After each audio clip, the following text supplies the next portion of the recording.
যেই নবীর উম্মত হওয়ার জন্য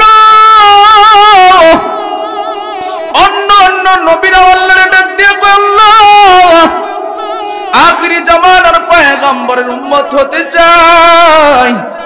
পয়গম্বর মুসা আলাইহিস সালাতু ওয়াস সালাম আল্লাহর ডাক দিয়ে কয় আল্লাহ আখিরি জামানার পয়গম্বরের উম্মত হতে চাই। ঈসা আলাইহিস সালাতু ওয়াস সালাম আল্লাহর ডাক দিয়ে কয় আল্লাহ আখিরি জামানার পয়গম্বরের উম্মত হতে চাই। আল্লাহ ডাক দিয়া কয় মুসা আখিরি জামানার পয়গম্বরের লিস্টটি ফিল আপ হয়ে গেছে, এখন তো আমি তোমারে ইচ্ছা করলেও বানাইতে পারবো না। এরে মুসা তোমার দোয়া কবুল হয় নাই, আমি আল্লাহ কবুল করতে পারবো না। মুসা আলাইহিস সালাতু ওয়াস সালাম আল্লাহর এটা বলেছিলেন কিন্তু আল্লাহ গ্রহণ করে নাই। ঈসা আলাইহিস সালাতু ওয়াস সালাম আল্লাহরে বলেছিলেন, আল্লাহ কবুল করেছেন। কিয়ামতের আগে ঈসা আলাইহিস সালাতু ওয়াস সালাম কি আখিরি জামানার পয়গম্বরের উম্মত হিসেবে পাঠাবে। وقال النبي صلى الله عليه وسلم لا يؤمن أحدكم حتى أكون أحب إليه من والده وولده والناس أجمعين أو كما قال النبي عليه الصلاة والسلام صدق الله مولانا العظيم وصدق رسوله النبي الكريم ونحن على ذلك من الشاهدين والشاكرين والذاكرين والحمد لله رب العالمين।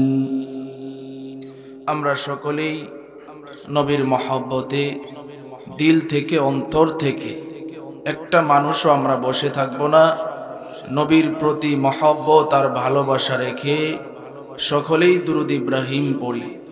আল্লাহুম্মা সাল্লি আলা মুহাম্মাদিন ওয়া আলা আলি মুহাম্মাদ কামা সাল্লাইতা আলা ইব্রাহিম وعلى آل إبراهيم إنك حميد مجيد اللهم بارك على محمد وعلى آل محمد كما باركت على إبراهيم وعلى آل إبراهيم إنك حميد مجيد توحيدك أمانة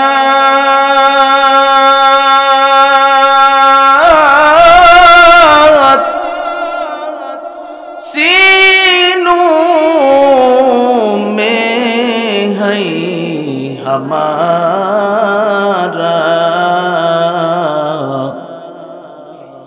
आशा नहीं मिटाना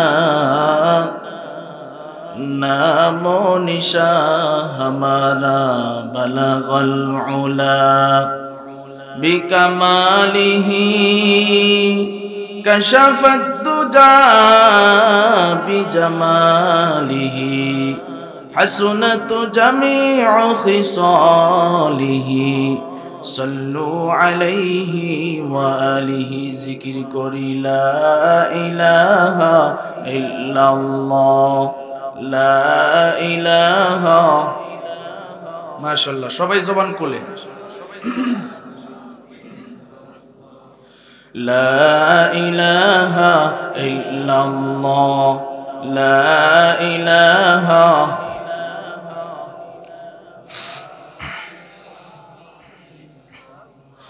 বেলাল বলে এক আল্লাহ উমাইয়া বলে বড় জালা বেলাল বলে এক আল্লাহ উমাইয়া বলে বড় জালা আমার আল্লাহ বলেন ও জিবরাইল আল্লাহ বলেন ও জিবরাইল জান্নাতেরি খোলো তালা লা ইলাহা জোরে লা ইলাহা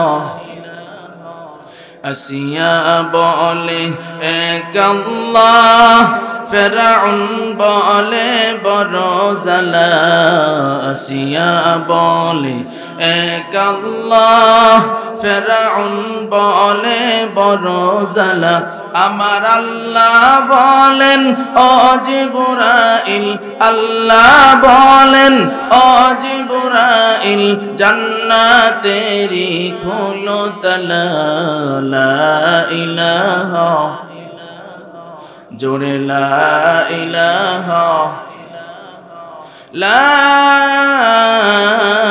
ইলাহা ইল্লাল্লাহু মুহাম্মাদুর রাসূলুল্লাহ সকলেই পড়ি সাল্লাল্লাহু আলাইহি ওয়াসাল্লাম तकबीर में कलिमा में नमाजों में अदा में तकबीर में कलिमा में नमाजों में अदा में है नाम इलाही से मिला नाम मोहम्मद है नाम इलाही से मिला नाम मोहम्मद फरमाती है आदम के मुझे खुल्द तरी में लेका हुआ तौबा पे मिला नाम मोहम्मद लेका हुआ तौबा पे मिला नाम मोहम्मद ऐ बंदे खुदा चाहोगा उनकी मुलाकात ऐ बंदे खुदा चाहोगा उनकी मुलाकात जल्दी से अब बैठे सुनो हजरत की नसीहत जल्दी से अब बैठे सुनो हजरत की नसीहत अल्हम्दुलिल्लाह আল খিদমা ঐক্য পরিষদের উদ্যোগে প্রথম বার্ষিক তাফসিরুল কোরআন মাহফিল আজ 12 ফেব্রুয়ারি 2024 ইং রোজ সোমবার অধ্যকার মাহফিলের সম্মানিত সভাপতি প্রধান অতিথি বিশেষ অতিথিবৃন্দ মুআজ্জাজ মুকাররম জাতির মাতার মুকুট ওয়ারাসাতুল আম্বিয়া হযরত উলামায়ে কেরাম দূর দূরান্ত থেকে আগত আল্লাহ পাকের আশিকিন জাকিরিন শাকিরিন মুহিব্বিন মুরব্বিন আযম আমার কলিজার টুকরা যুবক বন্ধুগণ স্নেহের ছোট ভাই এবং পর্দার আড়ালে আলোচনা শুনছেন সম্মানিতা মুসলমান মা ও বোনেরা আল্লাহ রাব্বুল আলামিনের দরবারে আমরা সকলেই শুকরিয়া আদায় করি যে মহান রব্বুল আলামিন আমাদেরকে ভালোবেসে মহব্বত করে আদর করে মায়া করে জান্নাতি বাগানে জান্নাতি পরিবেশে আমাদেরকে আসার বসার এবং কোরআন হাদিসের আলোকে কিছু কথা আমাকে বলার এবং আপনাদেরকে শোনার তৌফিক দান করেছেন। এজন্য সকলেই শুকরিয়া আদায় করি, বলি আলহামদুলিল্লাহ। শুকরিয়া আদায় করলে খুশি হন কে? আরো জোরে আওয়াজ দিয়ে বলেন আল্লাহ। আরেকজন কিন্তু বেজার হয়, তার নাম আপনারা জানেন? মাশাআল্লাহ, সে হইল ইবলিস, শয়তান। কেন বেজার? কারণ এই মাহফিলটা আমাদের জন্য অনেক বড় একটা নিয়ামত, কথা ঠিক কিনা বলেন? আমি বড় খুশি হইলাম এই জন্য যে আলেম উলামা তো সংযুক্ত আছে, এর সাথে আরো মাদ্রাসার তলিবুল ইলম ছাত্র ভাইয়েরাও এই মাহফিলকে এগিয়ে নেওয়ার জন্য প্রচেষ্টা করে আজকে তারা সফল হয়েছে এবং আপনাদেরকে এমন একটা সুন্দর নিয়ামতের আয়োজন আপনাদেরকে যে উপহার দিয়েছে, এই জন্য আমি বড় আনন্দিত। আপনারা আনন্দিত কিনা? আনন্দ সবাই? খুশি তো সবাই? দেখেন এখানে উলামায়ে কেরাম আছেন, পয়গম্বর হাদিসের মধ্যে বলেছেন যেই জায়গার মধ্যে কোরআনের হাদিসের আলোচনা হয় ওই জায়গাটাকে নবীজি জান্নাতের বাগান বলেছেন। তাইলে চিন্তা করেন, এখন আমরা এখানে যারা আছি মনে করতেছি উপরে একটা কম দামি সামিয়ানি, নিচে তো তিলফার বিছানো, এটা আবার জান্নাতের বাগান হয় কিভাবে? খুব বুঝেন ভালোভাবে। এখন আমি যাব ঢাকা, আমার যে প্রাইভেট কার আসছি, আমি যদি এই গাড়িতে না উঠি না চলি যাইতে পারবো? গাড়িতে না উঠে ঢাকা যাওয়া সম্ভব না। জান্নাতে যাইতে হইলে জান্নাতেরও কিছু গাড়ি আছে, কথা ঠিক কিনা বলেন? ওই গাড়িতে উঠতে হবে। ওই গাড়িতে যদি আপনি না ওঠেন যাওয়া সম্ভব হবে না। এই মাহফিলটা হইল জান্নাতে যাওয়ার একটা মাধ্যম, কথা ঠিক কিনা বলেন? জান্নাতে যাইতে হইলে তো দুইটা জিনিস মানতে হবে, কোরআন এবং সুন্নাহ। তো এই কোরআন এবং সুন্নাহ তো আমাদের শিখতে হবে, জানতে হবে, তারপরে না আমল করব, কথা ঠিক কিনা বলেন? তো এই জন্য আমি তাদেরকে ধন্যবাদ জানাই, এই মাহফিলটা যারা কষ্ট করে আয়োজন করেছেন। আগেও বলেছি এখনো বলি, শেষ পর্যন্ত দোয়া যতক্ষণ না হবে আমরা সকলেই আল্লাহর জন্য, আল্লাহকে খুশি করার জন্য সবাই বসবো। কে কে রাজি আছি একটু হাত তোলায় আল্লাহরে দেখাইতো। মাশাআল্লাহ, আল্লাহ কবুল করুক, বলেন আমিন। এই যে আমরা মাহফিলে আসলাম, আমাদেরকে আনছেন কে? আরো জোরে আওয়াজ দিয়ে বলেন। তৌফিক দিয়েছেন কে? তোআতে তৌফিক তোআত হামজাতু ই আমানত ওয়া ইজাবাত হামজাতু। তোআতে তৌফিক তোআত হামজাতু ই আমানত ওয়া ইজাবাত হামজাতু। तौफीक से होती है ये नेमतों की खजीना, तौफीक से होती है ये नेमतों की खजीना। हर मर्द किताबों तो किया और है निशाना, हर मर्द किताबों तो किया और है निशाना। ऐ बंदा ये खुदा चाहोगा उनकी मुलाकात, जल्दी से अब बैठे सुनो हजरतों की नसीहत, जल्दी से अब बैठे सुनो हजरतों की नसीहत। एरे नबीर उम्मतेर दल, আল্লাহ রাব্বুল আলামিন আমাদেরকে এখানে আনছেন। আল্লাহ যদি তৌফিক না দিতেন তাহলে আমরা মাহফিলে আসতে পারতাম না, কথা ঠিক কিনা বলেন? আরে ভাই, আল্লাহ রাব্বুল আলামিন আনছেন। আজকে আমাদের মতো কত মানুষ রাস্তাঘাটে ঘুরে, দোকানপাটে বসে আড্ডা দেয়, চায়ের দোকানে বসে আছি, কম্বলের নিচে শুয়ে আছে, আছে না নাই? আরো জোরে আওয়াজ দিয়ে বলেন, আছে না নাই? আরে ভাই, বিবেক দিয়ে যদি কথাগুলো বুঝেন তাহলে কাজে লাগবে। আল্লাহ রাব্বুল আলামিন আমাদেরকে এমন একটা দামি জায়গায় আনছেন, নবীজি আমাদেরকে জানায়া দিয়েছেন এই জায়গায় যারা আসবে,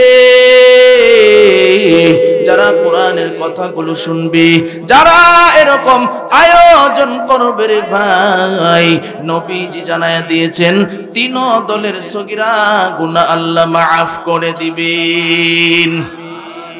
শুধু তাই নয় রে ভাই, এই মাহফিলটা এমন বড় একটা নিয়ামত, পয়গম্বর জানায়া দিয়েছেন এই মাহফিল শেষ পর্যন্ত শুনে দোয়া করে যারা বাড়িতে যাবে, আল্লাহ রাব্বুল আলামিন যদি দোয়া কবুল করে, তওবা যদি কবুল করে রে ভাই, জীবনের সমস্ত গুনাহ আল্লাহ মাফ করে দিবেন। আমরা এখানে যারা আছি, আমরা সকলেই তো মানুষ, আমাদের একটা পরিচয়, আমরা মানুষ। নারী হোক পুরুষ হোক সকলেই মানুষ, কথা ঠিক কিনা বলেন? কিন্তু রে ভাই, আল্লাহ তো আমাদেরকে মাথা দিয়েছেন, বুদ্ধি দিয়েছেন, একবারও তো চিন্তা করি নাই আমাদের সামনে কত কুকুর শুয়ার ভেড়া বকরি চলাফেরা করে। আল্লাহ যদি আমাদেরকে মানুষ না বানাইয়া কুকুর শুয়ার ভেড়া বকরি বানাইতে পারতো কি পারতো না? আল্লাহ রাব্বুল আলামিন আমাদেরকে কুকুর শুয়ার ভেড়া বকরি বানান নাই, আল্লাহ রাব্বুল আলামিন আমাদেরকে মানুষ বানাইছেন। আরে ভাই, এরপরে আল্লাহর শুকরিয়া আমরা আদায় করি না। শুধু এটাই শেষ নয়, আল্লাহ রাব্বুল আলামিন আমাদেরকে মানুষ বানানোর পর আরেকটা নেয়ামত আল্লাহ দান করেছেন। ওই নেয়ামতটা হলো রে ভাই, আল্লাহ রাব্বুল আলামিন আমাদেরকে মুসলমানের ঘরে জন্ম দিয়েছেন। আল্লাহ যদি আমাদেরকে মুসলমান না বানাইয়া হিন্দু বৌদ্ধ ইহুদি খ্রিস্টান বানাইতে পারতো কি পারতো না? আল্লাহ রাব্বুল আলামিন আমাদেরকে মুসলমান বানাইছে, ইহুদি খ্রিস্টান হিন্দু বানাই নাই। আরে ভাই, এরপরে 3 নাম্বার আরেকটা নিয়ামত দান করেছেন। ওই নিয়ামতটা হলো আল্লাহ রাব্বুল আলামিন আমাদেরকে বিনা দরখাস্তে আখিরি জামানার পয়গম্বরের উম্মত বানাইছে, ঠিক কিনা? যেই নবীর উম্মত হওয়ার জন্য অন্য অন্য নবীরা আল্লাহর ডাক দিয়ে কয়, আল্লাহ আখিরি জামানার পয়গম্বরের উম্মত হতে চাই। পয়গম্বর মুসা আলাইহিস সালাতু ওয়াস সালাম আল্লাহর ডাক দিয়ে কয়, আল্লাহ আখিরি জামানার পয়গম্বরের উম্মত হতে চাই। ঈসা আলাইহিস সালাতু ওয়াস সালাম আল্লাহর ডাক দিয়ে কয়, আল্লাহ আখিরি জামানার পয়গম্বরের উম্মত হতে চাই।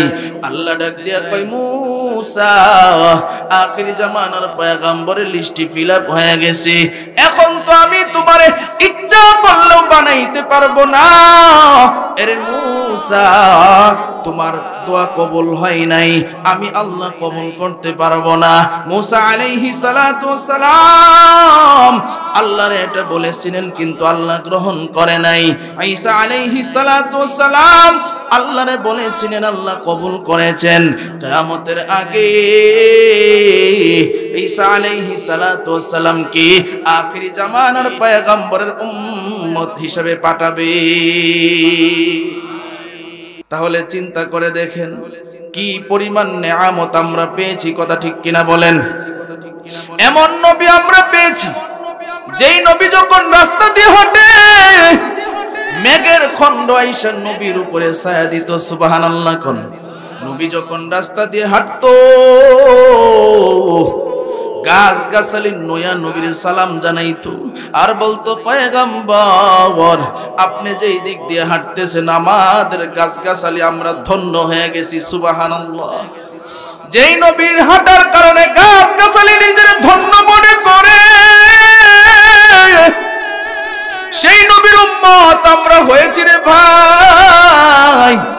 আজকে সেই নবীর উম্মত হওয়ার পর আমাদের দাম আমরা আজকে বুঝি না, কথা ঠিক কিনা? এই জন্য রে ভাই, পয়গম্বরের উম্মত হওয়ার কারণে আল্লাহ আমাদেরকে দাম বাড়ায় দিয়েছেন। এই জন্য জীবন যদি সফল করতে চান আল্লাহর হুকুম এবং নবীর তরিকায় চলতে হবে, ঠিক কিনা? চলবেন তো ইনশাআল্লাহ? চলবেন তো ইনশাআল্লাহ? আল্লাহ কবুল করুক, বলে না আমিন। চলতে হইলে কোরআন এবং হাদিস মানতে হবে, কথা ঠিক কিনা বলেন? আপনার মন মতো চললে লাভ হবে না। নবীর উপরে আল্লাহ 30 পারা কোরআন নাজিল করছে। কত পারা কোরআন? 30 পারা কোরআন। এই কোরআন অনুযায়ী আপনার জীবন চালাইতে হবে। আমি যে আয়াতে কারীমা আপনাদের সামনে তেলাওয়াত করেছি, আল্লাহ কোরআনে 114 খানা সূরা নাজিল করছে। এর মধ্যে একটা সূরা আছে সূরাতুন নূর। এই সূরা নূরের 52 নম্বর আয়াতে কারীমা আমি আপনাদের সামনে তেলাওয়াত করেছি। জুড়ে বলেন সুবহানাল্লাহ। এই আয়াতটা কেমন গুরুত্বপূর্ণ উলামায়ে কেরাম যারা আছে তারা হয়তোবা বুঝছে, আপনারা না বুঝলেও। এই সূরা নূরের মধ্যে আল্লাহ আয়াত দিয়েছেন 64টা। কয়টা? 64টা আয়াত। রুকু দিয়েছেন 12টা। রুকু দিয়েছেন কয়টা? 12টা। এই সূরাটা আল্লাহ মদিনায় নাজিল করেছে। কোথায় নাজিল করেছে? মদিনায়। এই সূরার আগের সূরা হইল সূরাতুল মুমিন। এই সূরার পরের সূরা হইল সূরাতুল ফুরকান। এই আয়াতের মধ্যে আল্লাহ 4টা বিষয় আলোচনা করেছেন। কয়টা বিষয়? আরো জোরে আওয়াজ দিয়ে বলেন। 4টা বিষয়। এরপরে এই 4টা কর্মসূচি দিয়া আল্লাহ আবার এইগুলা পালন করলে যে কি লাভ এবং পুরস্কার হবে এটাও আল্লাহ আবার আমাদেরকে জানায়া দিয়েছেন। জুড়ে বলেন সুবহানাল্লাহ। কারণ এখানে আমরা যারা আছি কেউ যদি একটা চাকরি পাই, চাকরি পাওয়ার পরে যদি এটার বেতন কি হবে যদি জানি, চাকরিটা করতে আগ্রহ বাড়বে না কমবে? বাড়বে। আমি যদি এখন আপনাদেরকে বলি ভাই আপনাদের পাশে পুকুর আছে, পুকুরে গিয়া 10টা ডুব দিবেন, তাহলে আপনারা পাল্টা প্রশ্ন করবেন হুজুর 10টা ডুব যে পুকুরে দিব, 10টা ডুব দিলে শীতের মধ্যে আমরা পামু কি? কথা ঠিক কিনা বলেন? কারণ আপনি ঢাকাতে অর্ডার দিলেন, ডুব দিলে আমরা পামু কি? আমাদের লাভটা কি হবে? কথা ঠিক কিনা বলেন? আমি যদি বলি যে আপনাদেরকে 10 টাকা দিব, কয় টাকা? আপনারা বলবেন হুজুর আমনের টেহা আমনের ফহেডই রাখেন, এই 10 টেহা আমগো বাচ্চা ফুলাবানের ফহেডই তাই। কথা ঠিক কিনা বলেন? আর আমি যদি বলি যে 1 লক্ষ টাকা পুরস্কার, তাইলে তো ফিসনতে দৌড়াদৌড়ি শুরু হয়ে যাবে যে ঢাকার হুজুর 1 লক্ষ টেহা দিব পানি 10টা ডুব দিলে। কথা ঠিক কিনা বলেন? কারণ কর্মসূচিটা কম, পুরস্কার বেশি। কথা বুঝতেছেন সকলেই? তাহলে আগে বুঝেন আল্লাহ আমাদেরকে পুরস্কারটা কি দিবেন, এরপরে 4টা কর্মসূচি আল্লাহ কি দিয়েছেন এইগুলো আপনাদেরকে বলবো। ধৈর্য ধারণ হবে তো ইনশাআল্লাহ? তাহলে ভালো করে শুনেন। আল্লাহ কোরআনে ডাক দিয়া কয়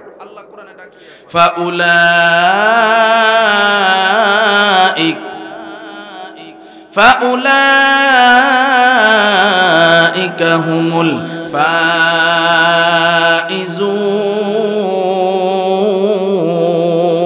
আল্লাহু আকবার।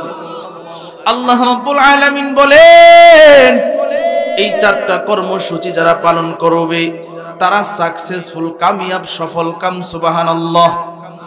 আল্লাহ রাব্বুল আলামিন বলেছেন তারা সাকসেসফুল, তারা কামিয়াব, তারা সফল কাম। এখন 3টা শব্দের একই অর্থ রে ভাই। এখন আপনারা বলবেন হুজুর সাকসেসফুল মানে কি, কামিয়াব মানে কি, সফলতা মানে কি?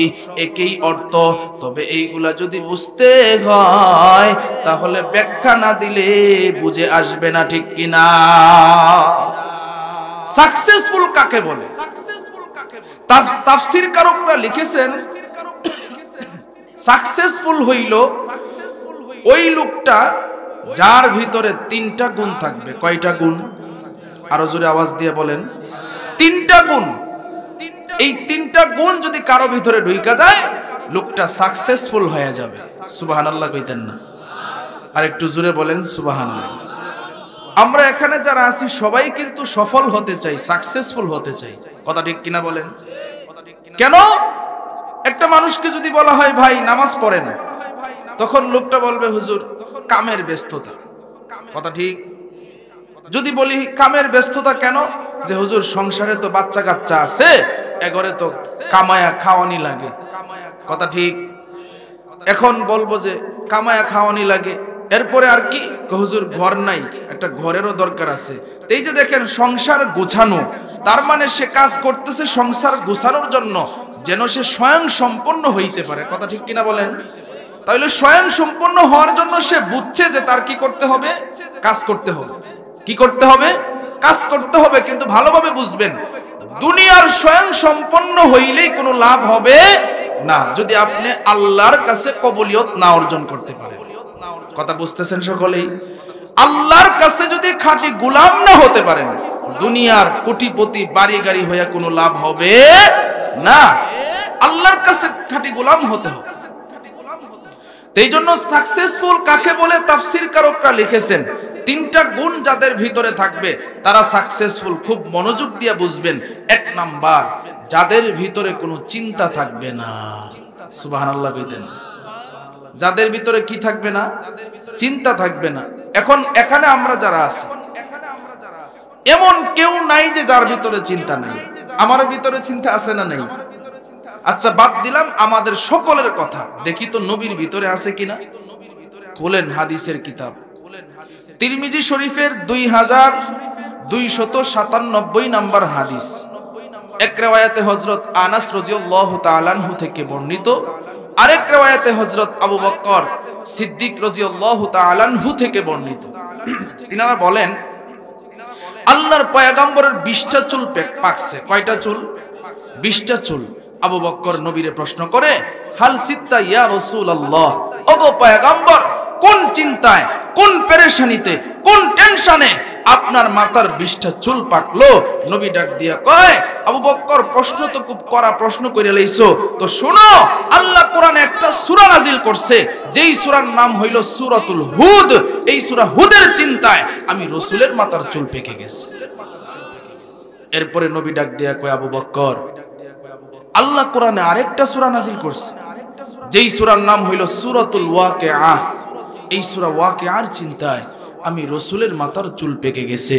ডাক দিয়া কয়, আবু বকর, আল্লাহ কোরআনে আরেকটা সূরা নাজিল করছে, যেই সূরার নাম হইল সূরাতুন নাবা। এই সূরা নাবার চিন্তায় আমি রাসূলের মাথার চুল পেকে গেছে।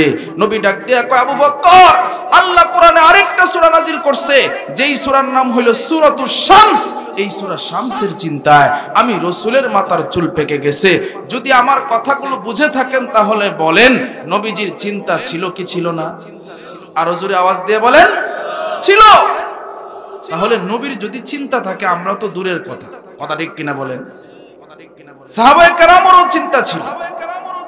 আলোচনা সংক্ষেপ করে এখন আসি আউলিয়ায়ে কেরাম, যারা আল্লাহর ওলি, তাদের চিন্তা ছিল কি ছিল না?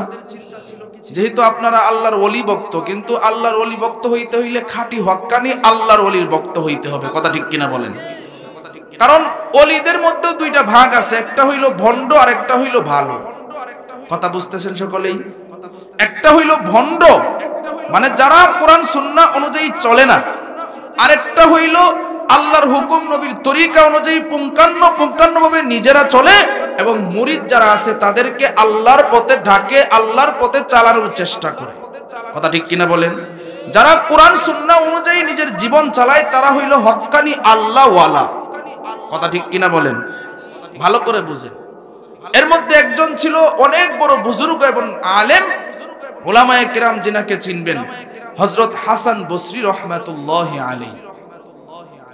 তিনি এত বড় আলেম ছিলেন, তিনি একদিন পানির উপরে জায়নামাজ বিছায়া নামাজে দাঁড়ায় গেছে। সুবহানাল্লাহ, জোরে কোন সুবহানাল্লাহ। পানির উপরে জায়নামাজ বিছানো, এটা কি আমাদের জন্য সহজ না কঠিন? জীবনে কেউ দেখছেন যে পানির উপরে জায়নামাজ বিছাইতে? পানির উপরে জায়নামাজ বিছাইলে ডুববো নাকি বাইসা থাকবো? কিন্তু যাদের আল্লাহর সাথে কালেকশন আছে তারা বিছাইলে, সুবহানাল্লাহ, জোরে বলেন। এবার হাসান বসরি যখন বিছাইছে, খুব খেয়াল করেন, তার একজন ছাত্রী ছিল রাবিয়া বসরিয়া। তিনি দূর থেকে দেখছে আমার উস্তাদ তো পানির উপরে জায়নামাজ বিছাইছে। তো সাধারণ মানুষ যারা, যাদের ভিতরে কোরআন হাদিসের জ্ঞান নাই, তারা মনে করবে, হায়রে এত বড় আল্লাহওয়ালা, সে মনে হয় সবকিছুই পারে, কথাটা বুঝেন। এত বড় আল্লাহওয়ালা, সে মনে হয় সবকিছু পারে, যে পানির উপরে যায় নামাজ বিছাইছে সে আবার কোনটা না পারে। কথা বুঝতেছেন? সবকিছু পারইন্নের মালিক কে? আরো জোরে আওয়াজ দিয়ে বলেন আল্লাহ। এখন এটা যদি আপনি কোনো মানুষকে মনে করেন, শিরিক হবে কিনা? শিরিক হবে, কারণ আল্লাহর সাথে আপনি শরীক করলেন। সবকিছু মানুষ পারে না, আল্লাহ যেটা তৌফিক দেয় সেটা পারে। কথা বুঝতেছেন? আল্লাহ যেটা তৌফিক না দেয় সেটা কারো পক্ষে সম্ভব না, স্বয়ং নবীর পক্ষেও সম্ভব না। এবার তিনি চিন্তা করলেন এখন কিভাবে কি করা যায়। তিনি আল্লাহরে ডাক দিয়া কয়, আল্লাহ তুমি আমার একটু তৌফিক দেও, আমি যেন বাতাসের উপরে যাই নামাজ বিছায়া নামাজে দাঁড়াইতে পারি। আর একটু জোরে বলেন সুবহানাল্লাহ। এবার আল্লাহ তৌফিক দিছে, রাবিয়া বিছাইছে, আর হাসান বসরি বিছাইছে কিসের উপরে? পানির উপরে। হাসান বসরির নামাজ শেষ। এবার হঠাৎ করে উপরের দিকে তাকায়া দেখে কে যেন বাতাসের উপরে যাই নামাজ বিছায়া নামাজ পড়তেছে। সুবহানাল্লাহ। দেখছেন নি খেলাটা? হাসান বসরি ডাক দিয়া কয়, বাতাসের উপরে কেড়ে যায় নামাজ বিছাইছস?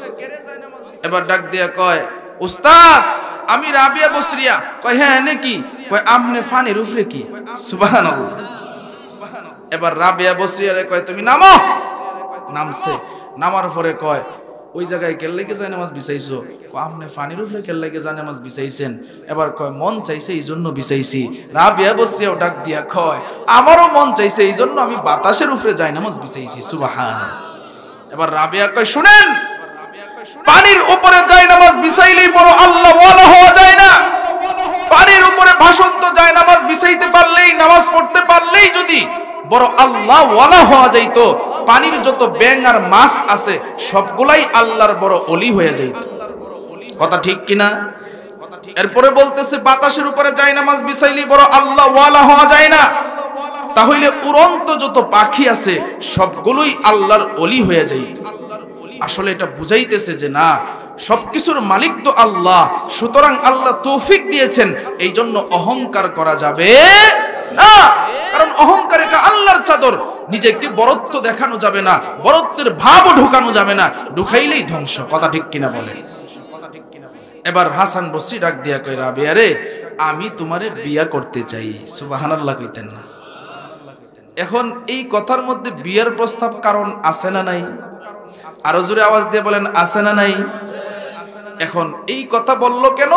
এটা এই জন্য বলছে কারণ রসুল হাদিসের মধ্যে এই কথা বলার কারণে রসুল বলছেন হাসরের ময়দানে স্বামী আর স্ত্রী যদি দুজন নেককার হয় তাহলে আল্লাহ দুজনকে জান্নাতের টিকিট হাতে দিয়ে বলবে যাও তোমাদের জন্য জান্নাতের দরওয়াজা খোলা, তোমরা জান্নাতে চলে যাও।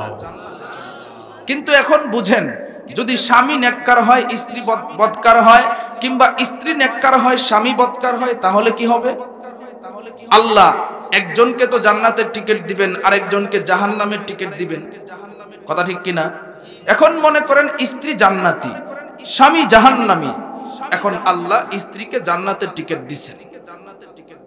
স্ত্রীকে জান্নাতের টিকিট দেওয়ার পর স্ত্রীকে বলবেন এই তুমি জান্নাতে চলে যাও।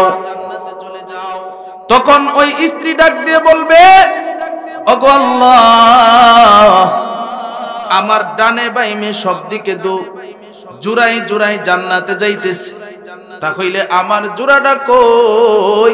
তার মানে আমার স্বামী কই? আল্লাহ ডাক দিয়া কয় তোর স্বামীকে কিভাবে আমি জান্নাতের টিকিট দিব? কারণ তোর স্বামী তো দুনিয়ার মধ্যে আকাম আর কুকাম কম করে নাই। ঠিক কিনা বলেন? এমন জামাই আছে না নাই? এক বউ চলে না, এক বউ তো আরো 10 বেডির সাথে লাইন করে। কথা ঠিক কিনা বলেন? আরো 10 বেডির সাথে ফরকিয়া করে, এমন বালা মানুষ জামাই আছে না নাই? আরো জোরে আওয়াজ দিয়ে বলেন আছে না নাই? আল্লাহ কঠিন ধরা ধরবেন হাসরের ময়দানে। অবৈধ সম্পর্ক, অবৈধ প্রেম, অবৈধ পরকিয়া, অবৈধ ভালোবাসা, এইগুলোর কারণে এমন কঠিন ভাবে আল্লাহ ধরবেন হাসরের ময়দানে কেউ ছাড় পাবে না। কথা ঠিক কিনা বলেন? এই জন্য এগুলা করা যাবে। এখন মহিলারা যারা শুনতেছে হেরা মনে মনে কইব হুজুরটা বালায়ও আমগো জামাইয়ের বিরুদ্ধে কইতাছে। এই বেইটেনে তো মনে হয় খুব বালা মানুষ। এমন বেইটটা না আমার ঢাকা, আমি আগের যে মসজিদে ছিলাম সভাপতির ছেলের বউ, সভাপতির ছেলে তাহে বিদেশ, 10 লক্ষ টাকা বউর ব্যাংকে অ্যাকাউন্টে রাখছে। এই 10 লাখ টাকা লইয়া আরেক ছেলের সাথে হিজরত করে চলে গেছে। নাউজুবিল্লাহ কইতেন না? তাহলে বেইটেন তো কম খারাপ না, কথা ঠিক কিনা বলেন? এজন্য সংক্ষেপ, আমি বেশি লম্বা করব না আলোচনা, বুঝেন? কারণ হইল আসলে বুঝেন, আমি বুঝাইতে চাচ্ছি এটা, স্বামী এবং স্ত্রী দুজনেই ভয় করতে হবে কাকে? আরো জোরে আওয়াজ দিয়ে বলেন কাকে? আল্লাহকে ভয় করলেই সব খালাস। এবার আল্লাহ কয় দুনিয়াতে আকাম কুকাম আর তো কম করে নাই। স্ত্রী ডাক দিয়ে কইব, আল্লাহ এই যে তুমি আমার জান্নাতের টিকিটটা দিছো, নেও জান্নাতের টিকিট তুমি লইয়া যাও, আমার জান্নাতের টিকিট লাগতো না। আল্লাহ ডাক দিয়ে কইব, কিরে তুই যে আমার জান্নাতের টিকিট ফেরত দিছস, আমি আল্লাহ তো ফকিরনি না, আমি আল্লাহ দেই, আমি আল্লাহ নেই না। সুবহানাল্লাহর গতি এমন হইলে ওয়াজ করন যাইব, জোরে বলেন সুবহানাল্লাহ। আল্লাহ কোরআনে ডাক দিয়ে কয়, ইয়া আইয়ুহান নাস আনতুমুল ফুকারাউ ইলাল্লাহ ওয়াল্লাহু হুয়াল গনিয়ুল হামিদ।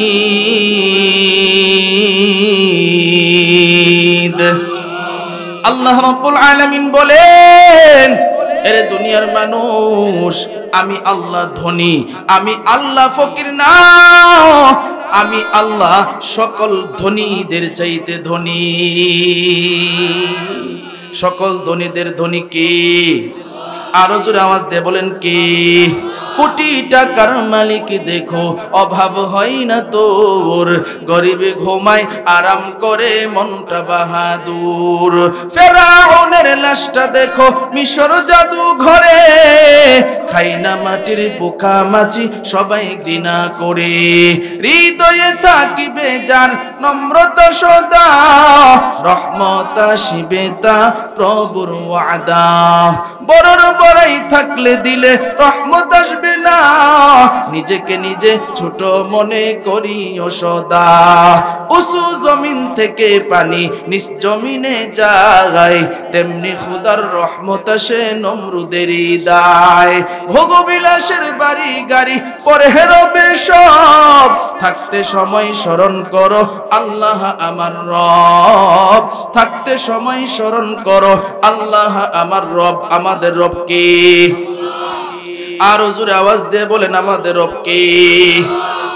এবার মহিলা আল্লাহরে ডাক দিয়া কয়, ওগো আল্লাহ, আমি জানি তুমি আল্লাহ তো ফকির না, তুমি আল্লাহ হইলা গফুরুর রহিম, তুমি আল্লাহ হইলা রহমানুর রহিম। ওগো আল্লাহ,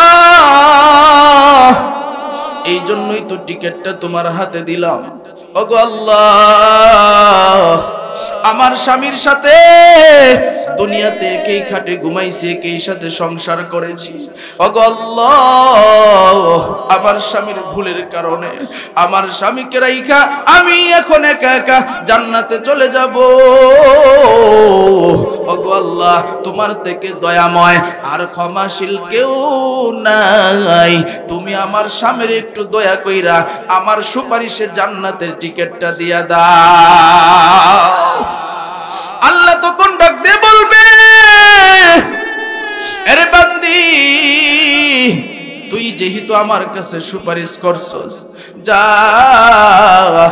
আমি তোর স্বামীর ব্যবস্থা করতেছি। ফেরেশতারে বলবে, ও ফেরেশতা যা, ওই স্বামীর নামটা জাহান্নামের খাতা থেকে কাইটা জান্নাতি খাতায় নামটা লিখিয়া দে। এই যে নবীজি বলছে, স্ত্রীর সুপারিশে জান্নাতে গেল কে? কথা বুঝতেছেন না? স্ত্রীর সুপারিশে জান্নাতে গেল কে? স্বামী। হাসান বসরির চিন্তা হইল, রে ভাই, আমার আমল যদি আল্লাহর কাছে কবুল না হয়, রাবিয়া বসরিয়া কত আল্লাহর কাছে চলে গেছে, এত বড় নেককার একটা মহিলা যে বাতাসের উপরে যায় নামাজ বিছায় নামাজ পড়ে, তারে যদি আমি বিয়ে করতে পারি, তার উসিলা হইলেও আমি হাসান বসরি জান্নাতে যাইতে পারবো। চিন্তা করছেন? তিনার অবস্থা যদি এরকম হয়, আজকে আপনার আমার অবস্থা কি? আমরা তো 5 ওয়াক্ত নামাজ পড়ি না, এরপরও মাঝে মধ্যে মসজিদ গেলে আমার ঠেলাই কুলাই না, কথা ঠিক কিনা বলেন? শাষ্টলো বই, আরে বাপরি বাপ, একদিন যদি তাহাজ্জুদের নামাজ কোন রকম পড়া লাই, শাষ্টলো বইয়া উঙ্গায়, কেউ চাচা উঙ্গান কেলে, আরে কইস না বেটা, আজকে সারা রাত ঘুমাইতাছি না, কয় কেলে কে বেটা, আজকে তাহাজ্জুদের নামাজ পড়ছিলাম, কথা ঠিক কিনা বলেন? কিন্তু তারা দেখেন নিজের আমল কোন সময় বড় করে তুলছে না, নিজেকে ছোট মনে করছে, কথা ঠিক কিনা বলেন? এখন শুনেন, রাবিয়া বসরিয়ারে যখন বিয়ার প্রস্তাব দিছে, মনে আছে না আপনাকে? এখন রাবিয়া বসরিয়া কি কই শুনেন, যে আপনার মতো বড় একজন আলেম, কারণ তিনি কেমন বড় আলেম ছিলেন, হাসান বসরির মা যিনি ছিলেন, তিনি ছিলেন আমাদের আল্লাহর পয়গম্বরের একজন আদরের স্ত্রী, যার নাম ছিল উম্মে সালমা রাদিয়াল্লাহু তাআলা আনহা। তিনার বান্দি ছিলেন হাসান বসরি রাহমাতুল্লাহি আলাইহির মা। সুবহানাল্লাহ। হাসান বসরি যখন ছোট্ট বাচ্চা, হাসান বসরির মা তো কাজ করতেন, এবার আম্মা জানের কাছে উম্মে সালমা রাদিয়াল্লাহু তাআলা আনহার কাছে হাসান বসরিরে দিয়া ওনার মা কাজ করতেছেন। হাসান বসরি কান্না করে, ছোট্ট বাচ্চা। উম্মে সালমা রাদিয়াল্লাহু তাআলা আনহা কি করতেন, যখন কান্না করে দেখবেন বাচ্চাদেরকে দুধ না দিলে কান্না থামে না, কথা ঠিক কিনা বলেন? উম্মে সালমা রাদিয়াল্লাহু তাআলা আনহা কি করতেন, তিনার স্তনে হাসান বসরির মুখটা ধইরা দিতেন। কিতাবের মধ্যে লেখে যে হাসান বসরির মুখটা ধরতে দেরি হইতো, দুধের জোয়ার হইতে দেরি হইতো। হাসান বসরির উস্তাদ ছিল আব্দুল্লাহ ইবনে মাসউদ রাদিয়াল্লাহু তাআলা আনহু। হাসান বসরির উস্তাদ ছিলেন হযরত আলী রাদিয়াল্লাহু তাআলা আনহু, আর তিনাদের দুজনের উস্তাদ ছিলেন আপনার আমার নবী মুহাম্মাদুর রাসূলুল্লাহ। তাহলে তিনি কত বড় মাপের একজন আলেম। আর রাবিয়া বসরি তিনি কি, তিনার বাড়ি হইল বসরায়। বসরার মানুষ হইল কালো, হাত পায়ের এরকম মোটা গুছা, এক একটা গুছা দেখলে পুরুষের মতো মনে হয়, ঠুট মোটা, এরপরে চোখ বড় বড়, এরপরে মনে করেন গায়ের রং এমন কালো, ডেগের পাতিলা যেমন কালো, এর চাইতেও আরো বেশি কালো। এরপরে ছিল বিধবা, এরপরে আবার 3-4টে বাচ্চাও ছিল। তাহলে বুঝেন, এরপরে আবার কাজ করতো বুয়ার কাজ। তাহলে হাসান বসরির তুলনায় তার অবস্থা, তার যে কোয়ালিটি, এটা কম না বেশি? কম। হাসান বসরির তুলনায় রাবিয়া বসরির কোয়ালিটি কি? কম। এরপরেও তার বিয়ার প্রস্তাব দিছে। এর কারণটা হইল সে ছিল দিনদার এবং নেককার, কথা ঠিক কিনা বলেন? এবার রাবিয়া বসরি যখন এই কথা কয়, হাসান বসরি কয়, আরে না, আমি বুঝছেই তোমারে বিয়ার প্রস্তাব দিছি। এবার রাবিয়া বসরিয়া কয়, আমার 4টা চিন্তায় আমারে ঘুমাইতে দেয় না। আপনি যদি, আপনার কাছে আমি বিয়া বইতে রাজি আছি, তবে 4টা চিন্তা আমার থেকে দূর করতে যদি পারেন, তাইলে বিয়া আমি বসতে রাজি আছি। জোরে বলেন সুবহানাল্লাহ। তাইলে তাফসীর কারকরা কি লিখেছেন? সাকসেসফুল তারা যাদের ভিতরে কোনো চিন্তা থাকবে না। 3টা গুণের মধ্যে 1 নাম্বার গুণ কি? যাদের ভিতরে কোনো চিন্তা থাকবে না। দেখলাম নবী, চিন্তা আছে না নাই? সাহাবায়ে কেরামের ভিতরে চিন্তা আছে না নাই? এখন দেখতেছি আল্লাহর ওলি যারা, এত বড় মাপের একজন ওলি, তাদের ভিতরেও চিন্তা আছে না নাই? এখন আমরা শুনবো রাবিয়া বসরির ভিতরে 4টা চিন্তা কি ছিল। শুনতে রাজি আছেন নাকি আপনারা কষ্ট পাইতেছেন? কারা কারা শুনতে রাজি আছেন একটু হাত তুলে আল্লাহরে দেখান তো। মাশাআল্লাহ, আল্লাহ কবুল করুক, বলেন আমিন। লোক কিছু গেছিল, এরপরে দেখা যায় আইছে। যাক, সকলেই বলেন আলহামদুলিল্লাহ। এবার রাবিয়া বসরিয়া কয় 4টা চিন্তা। হাসান বসরি ডাক দিয়া কয়, কি 4টা চিন্তা? এবার রাবিয়া বসরিয়া তার 4টা চিন্তার কথা বলতেছে। 1 নাম্বার চিন্তা, রাবিয়া বসরিয়া ডাক দিয়া কয়, ও হাসান বসরি গো, আমার 1 নাম্বার চিন্তা, আমি ঈমান আমল নিয়া কবরে যাইতে পারবো কিনা, এই চিন্তায় আমারে ঘুমাইতে দেয় না। 1 নাম্বার চিন্তার কথা বললেন রাবিয়া বসরিয়া। এবার তার 2 নাম্বার চিন্তার কথাটাও হাসান বসরিরে জানায়, ও হাসান বসরি গো, আমার 2 নাম্বার চিন্তা হইল, আমি যখন কবরে যাব, কবরে যাওয়ার পরে তো আমাকে 3টা প্রশ্ন করা হবে। একটা প্রশ্ন, তোমার রব কে? 2 নাম্বার প্রশ্ন, তোমার দিন কি, তোমার ধর্ম কি? 3 নাম্বার প্রশ্ন, তোমার নবী কে? ওগো হাসান বসরি, কবরে যাওয়ার পরে এই 3টা প্রশ্নের উত্তর আমি রাবিয়া দিতে পারবো কিনা গো, এই চিন্তায় আমি ঘুমাইতে পারি না। এবার হাসান বসরি ডাক দিয়ে কয়, তোমার 3 নাম্বার চিন্তার কথা বলো। রাবিয়া বসরি এবার কোরআনের আয়াত তারে শোনায়া দেয়, ফারিকুম ফিল জান্নাতি ওয়া ফারিকুম ফিস সাঈর।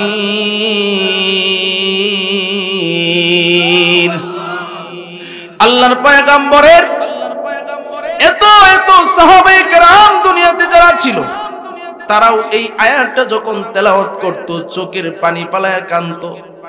আরে ভাই, রাবিয়া বসরিয়া এই আয়াতটা শোনায়া দিয়েছে, ডাক দিয়া কয়, ও হাসান বসরি গো, হাসরের ময়দানে 2টা দল হবে, সেখানে বিএনপি আওয়ামী লীগ থাকবে না, কারা শুয়া থাকবে না, ওয়াহাবি সুন্নি থাকবে না, কোনো মতামত দলের কোনো এরকম ভাগাভাগি হবে না, আওয়ামী লীগ বিএনপি এইগুলার কোনো বেল নাই।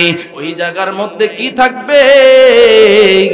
ওই জায়গার মধ্যে 2টা দল থাকবে, একটা দলের নাম হইল জান্নাতের দল, আর একটা দলের নাম হইল জাহান্নামের দল।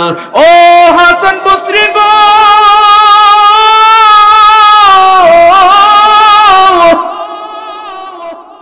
হাসরের ময়দানে আমি কি জান্নাতি হব নাকি জাহান্নামী হব? আমাকে কি আল্লাহ জান্নাতি দলের মধ্যে রাখবে নাকি জাহান্নামী দলের মধ্যে রাখবে গো? এই চিন্তায় আমি ঘুমাইতে পারি না। হাসান বসরিও চোখের পানি পালায় কাঁদে, রাবিয়া বসরিয়াও কাঁদে আর কথাগুলো বলে। হাসান বসরি আবার ডাক দিয়ে কয়, ও রাবিয়া রে, তোমার 4 নাম্বার চিন্তার কথা বলো। রাবিয়া আবার ডাক দিয়ে কয়, ও হাসান বসরি, 4 নাম্বার চিন্তার কথা শুনো। বলে কি 4 নাম্বার চিন্তার কথা? কয়, আল্লাহ রাব্বুল আলামিন জান্নাতে দেওয়ার আগে একটা ব্রিজ বানায় রাখছেন, ওই ব্রিজটার নাম হইল ফুলসিরাতের ব্রিজ। শুনছেন নি নাম আপনারা? ফুলসিরাতের ব্রিজ। আপনাদের এখানে যে বড় সড়ক আছে এমন বড় হবে। আরে ভাই, খুব মনোযোগ দিয়া বুঝেন ফুলসিরাতের ব্রিজটা কেমন হবে। হাসান বসরির রাবিয়া ডাক দিয়া কয়, ও হাসান বসরি গো, জান্নাতে যাওয়ার আগে একটা ফুলসিরাতের ব্রিজ পার হইতে হবে। এই ব্রিজটা 30,000 বছরের রাস্তা, 10,000 বছর শুধু উপরের দিকে উঠতে হবে, 10,000 বছর সমতল, আবার 10,000 বছর নিচের দিকে নামতে হবে। এই রাস্তাটা কেমন মোটা হবে গো? এটা হবে আমাদের যেমন মাথার চুল আছে, চুলের চাইতেও চিকন হবে রে ভাই। এটা রাস্তাটা কেমন দাঁড় হবে, হীরার চাইতেও দাঁড় হবে। এই রাস্তা যে মানুষ যখন এই রাস্তা দিয়ে হাঁটে তখন কেমন আলো থাকবে, এমন আমাবর্ষা রাত যেমন অন্ধকার। হাদিসের মধ্যে লেখে, কিতাবের মধ্যে লেখে, ওই ফুলসিরাতের রাস্তা আমাবর্ষার রাত্রের চাইতেও অন্ধকার হবে। ওরে ভাই, নিচে কোনো স্বাভাবিক জিনিস থাকবে না, নিচে থাকবে জাহান্নামের আগুন, নিচে থাকবে জাহান্নামের আগুন। চুলের চাইতেও চিকন হবে, হীরার চাইতেও ধার হবে, আমাবর্ষার রাত্রের চাইতে অন্ধকার হবে। 30,000 বছর রাস্তার দূরত্ব হবে। আপনারাই বলুন, এই রাস্তাটা কি সহজ না কঠিন? আরো জোরে আওয়াজ দিয়ে বলেন, সহজ না কঠিন? কিন্তু নবীজি সহজেই রাস্তা পার হওয়ার আমাদেরকে একটা আমল শিখাইয়া দিয়েছেন। কি আমল? নবীজি জানাইয়া দিয়েছেন 5 ওয়াক্ত নামাজ যে ব্যক্তি গুরুত্ব সহকারে আদায় করবে গো, চোখের পলক পারলে যেমন দেরি হয় না, বিজলি যে আকাশে মারে ওই বিজলি চমকাইলে যেমন চমকাইতে থাকে, দেরি হয় না। নবীজি জানাইয়া দিয়েছেন যে ব্যক্তি 5 ওয়াক্ত নামাজ গুরুত্ব সহকারে আদায় করবে, চোখের পলক পালতে যেমন দেরি হয়, এর চাইতেও আগে ওই ফুলসিরাতের ব্রিজটা পার হয়ে যাবে। এই জন্য 5 ওয়াক্ত নামাজ পড়ার দরকার আছে না নাই? সবাই নামাজে গুরুত্ব দিবেন তো ইনশাআল্লাহ। মেরে ভাই, নামাজ ছাড়া জান্নাতে যাওয়া যাবে না। নামাজ ছাড়া কোনো গতি নাই। যেহেতু আমি নামাজের বিষয় নেই এই জন্য নামাজের আলোচনা করব না, তবে এতটুকু শুধু জানায়া দিলাম, নামাজের প্রতি গুরুত্ব দিব তো আমরা ইনশাআল্লাহ। মেরে ভাই, এবার হাসান বসরির 4টা প্রশ্ন জানাইছি, 4টা চিন্তার কথা জানাইছি। হাসান বসরি এবার ডাক দিয়ে কয়, ও রাবিয়া রে, এই 4টা চিন্তার কথা যে তুমি বলেছো ভালো করে শোনো। এই 4টা চিন্তা আমি তোমার থেকে কিভাবে দূর করব গো? এই 4টা চিন্তাই তো আমি হাসান বসরিও ঘুমাইতে পারি না। সুবহানাল্লাহ কইতেন না? আর একটু জোরে বলেন না সুবহানাল্লাহ। এত বড় আলেম, এত বড় পীর, এত বড় আল্লাহর ওলি, যিনি পানির উপরে জায়নামাজ বিছায় নামাজে দাঁড়ায়, তিনি বলতেছে, রাবিয়া রে, আমি তোমাকে কিভাবে আমি এই 4টা চিন্তার থেকে বাঁচাবো? আমি নিজেই তো এই 4টা চিন্তায় ঘুমাইতে পারি না। জোরে বলেন সুবহানাল্লাহ। আর আমগো দেশে যে বন্ড ফির আছে, কষ্ট পাইতেছেন আপনারা? বন্ড আর ভালো বুঝাইছি না আগে? কে বন্ড আর কে ভালো বুঝাইছি কি বুঝাইছি না? বন্ড পীর যেইগুলা, এমন বন্ড পীর যদি হাসান বসরি হইতো তাইলে কইতো বিয়া বইতে দেরি, জান্নাতের টিকিট পাইতে দেরি নাই। কথা ঠিক কিনা বলেন?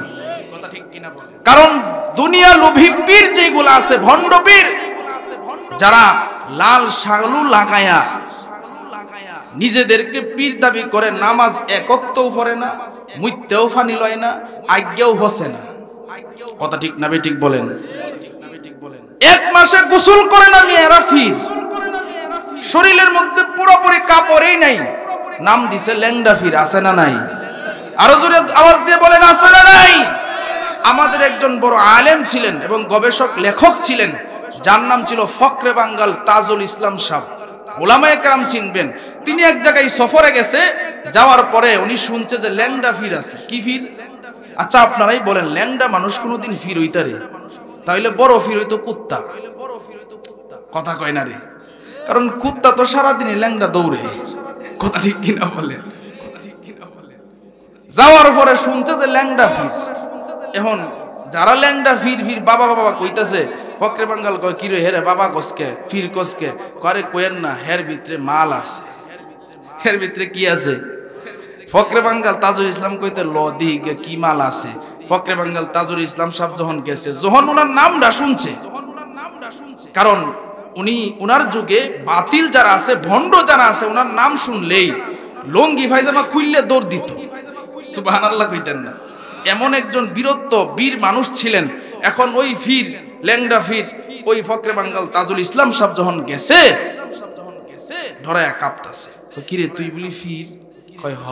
কয় তাইলে তোর শৈল্য কাফর কই? কয় কাফর আমি ফিন দি না। কয় কেলে গিয়ে? কয় মার ফের তো আইসি তো ল্যাংটা। দেন যুক্তি কি? কয় মার ফের তো আইসি কি?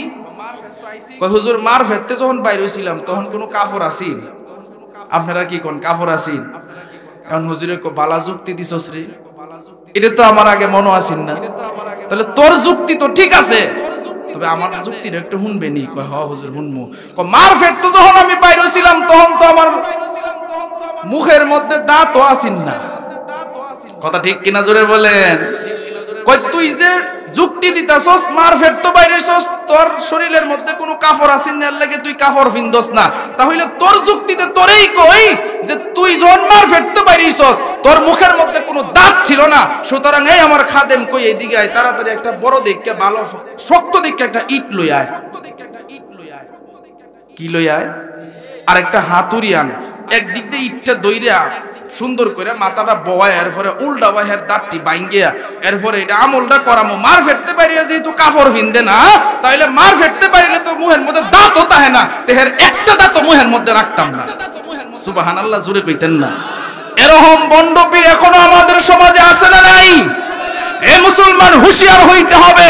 এমন ভণ্ডপীরের আস্তানা যেখানেই থাকবে, এমন ভণ্ডপীর আজকে আমরা অনেক জায়গায় এমন খবর পাই, অবলা মা বোনদেরকে, অবুঝ ভাইদেরকে আজকে তাদের দরবারে ডাইকা, আজকে তাদের দরবারে নিয়া টাকা পয়সা গহনা এইগুলা নিয়া আজকে তাদের ঈমান আমল ধ্বংস করতেছে। কথা ঠিক কিনা বলেন? এই জন্য আমি বলতে চাই, সবচাইতে বড় পীর হইল নিজের মা বাবা। নিজের মা বাবার খেদমত আগে, এরপরে পীর। অনেক মানুষ এরকম আছে, নিজের মা বাবারে বছরে 1 কেজি গোস্ত খাওয়াইতে পারে না, 1 কেজি ফল দিতে পারে না, এরপরে গরুর গোস্ত কিনে খাওয়াইতে পারে না, বাবার দরবারে ঠিকই গরু লইয়া যায়। আছে না নাই? আমি তাদেরকে বলতে চাই, বাপ মায়ের খেদমত না কইরা ফিরের ফাও সারা জীবন টিপলেও জান্নাতে যাওয়া যাবে না। কথা ঠিক কিনা বলেন? এই সমস্ত দুনিয়ার স্বার্থান্বেষী লোভী পীর যারা আছে, ভালো করে শুনে রাখো, এই দুনিয়ার মধ্যে আলেম ওলামা যতদিন বেঁচে থাকবে তোমাদের স্বার্থ হাসিল হবে না। কারণ ওলামায়ে কেরাম হকের পক্ষে কথা বলবে, বাতিলের কাছে কখনো মাথা নত করবে না। এই জন্য তোমাদেরকে জানাতে চাই, এখনো সময় আছে, কুরআন সুন্নাহ অনুযায়ী জীবন চালাও, না হয় এই বাংলার মুসলমান অচিরেই তোমাদেরকে জুতা পিটা করে এই বাংলাদেশ থেকে তাড়িয়ে দিবে। কথা ঠিক কিনা বলেন? এই জন্য মুসলমান হুঁশিয়ার হবেন তো ইনশাআল্লাহ। বন্ডপীর আস্তানা ভেঙ্গে দিতে হবে। কারা কারা রাজি আছেন? হাত তুলে আল্লাহরে দেখায়া দেন। রাজি আছেন তো ইনশাআল্লাহ? কষ্ট পাইছেন? আমি কারো বিরুদ্ধে বলেছি, কিন্তু যারা আল্লাহর বিরুদ্ধে কাজ করে তাদের বিরুদ্ধে বলেছি। কথা ঠিক কিনা বলেন? আলোচনা বুঝতে হবে, এরপরে কমেন্ট করতে হবে। কথা ঠিক কিনা বলেন? কারণ ভার পথে মানুষকে ডাকে, এদের বিরুদ্ধে আমাদের কোনো কথা নাই। কথা ক্লিয়ার? আল্লাহ কবুল করুক, বলেন আমিন। তাহলে হাসান বসরি কি ওই মাফের ফির? ওই মাফের না। কারণ এক লোক শিক্ষিত মানুষ, বুঝেন ভালো।